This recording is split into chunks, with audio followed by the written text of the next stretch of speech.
สวัสดีค่ะ One of the darkest chapters of South Africa's history is definitely during the apartheid era, during 1940s to 1950s. During those times, racial segregation limited the rights of non-white residents.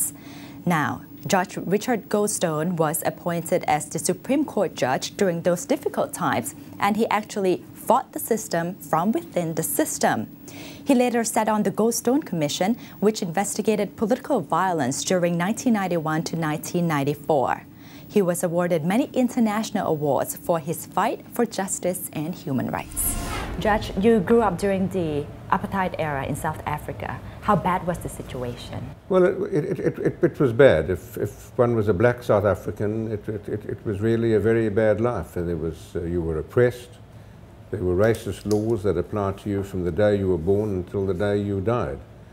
And it was a very unfair, uneven situation where black people were forced to live in particular areas with bad facilities, with bad education, and the money was spent on the minority white population. So it was pretty bad. Mm-hmm. But you were one among of those people who weren't really affected by all the rules, That's true. Right? Well, I came from a comfortable home, but the crucial event in my life was when I went to university in Johannesburg, to Witwatersrand University, as it's called, and for the first time I met black South Africans as equals, as students. But the minute we stepped off the campus of the university, different laws applied. As a white student, I was privileged. I went to a comfortable home with electricity and running water, and some of those black students had to live in Soweto, in a black township with very poor facilities. Some of them didn't have electricity, and they had to carry identification documents as a black person that I, as a white person, didn't have to carry. And I became angry and frustrated at the unfairness of the system. Is that why you wanted to become a lawyer? No, I'd already decided to become a lawyer before that, but it's certainly one of the reasons I became active as a student leader in the anti-apartheid movement. When I left university, I had a commercial practice. It was strange to end up as a international prosecutor, but I was a commercial lawyer. I enjoyed practicing law, and I built up a big practice, and then the difficult decision was when I was offered a position as a judge during the apartheid era. That was very difficult for obvious reasons, but I was able, together with other judges who had a similar view, we were able to begin to interpret even the apartheid laws in favor of individuals, and particularly black individuals. That was back in 1980, right? Right. You became the youngest Supreme Court judge in South Africa. Right. How old were you? I was 39. 39, and that was the youngest. Right. Was it a very difficult decision? It was a very difficult decision from a moral point of view and also from a financial point of view, because as a private practitioner I was earning 3 or 4 times what I was going to earn as a judge. And morally, why was it difficult? Morally, because I had to take an oath to apply the law, and that included laws that I regarded as immoral and unjust.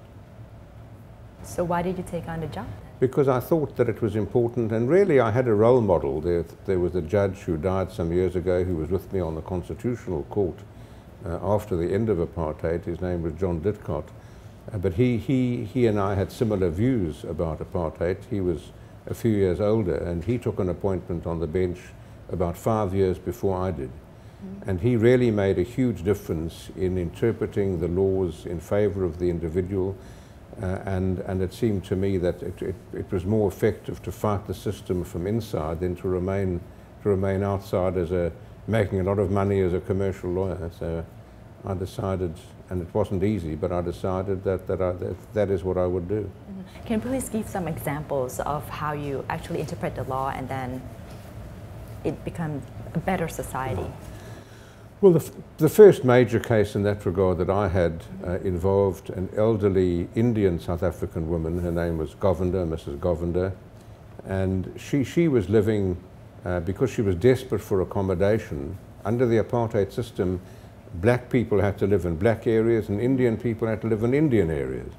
And she couldn't get accommodation in the Indian area of Johannesburg, so she lived illegally in a white area. And she was prosecuted and brought to court.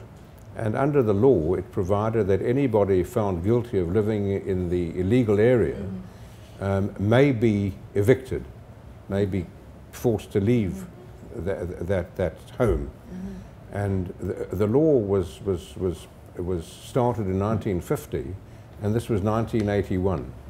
And millions of black South Africans had been forced to leave the wrong area. And Mrs. Govender pleaded guilty.